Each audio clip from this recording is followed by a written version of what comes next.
যতই আপন ভাবো, এই তিনটি সত্য তোমাকে কাঁদাবেই। আপনি কি ভাবছেন?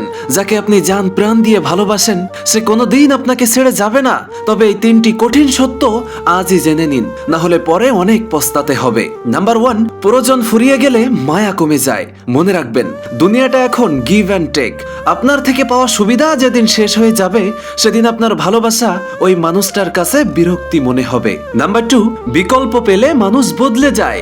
আপনি যাকে আপনার পৃথিবী ভাবছেন সে হয়তো আপনার চেয়ে উন্নত কাউকে পাওয়ার আগ পর্যন্ত আপনার পাশে থাকবে। মানুষ অনেক সময় ভালোবাসার টানে নয়, বরং বাধ্য হয়ে পাশে থাকে। নাম্বার 3, অতিরিক্ত মায়া অবহেলার কারণ। আপনি যাকে যত বেশি গুরুত্ব দেবেন সে আপনাকে তত বেশি সস্তা ভাববে। আপনার সবটুকু উজাড় করে দেওয়া ভালোবাসায় একদিন আপনার চোখের জলের কারণ হয়ে দাঁড়াবে। আপনি কি জীবনে এমন কারো কাছে অবহেলা পেয়েছেন যাকে আপনি খুব বিশ্বাস করেছিলেন? ঠিক এই মুহূর্তে যার কথা মনে এসেছে তাকে নিয়ে একটা লাইন লিখে যাবেন।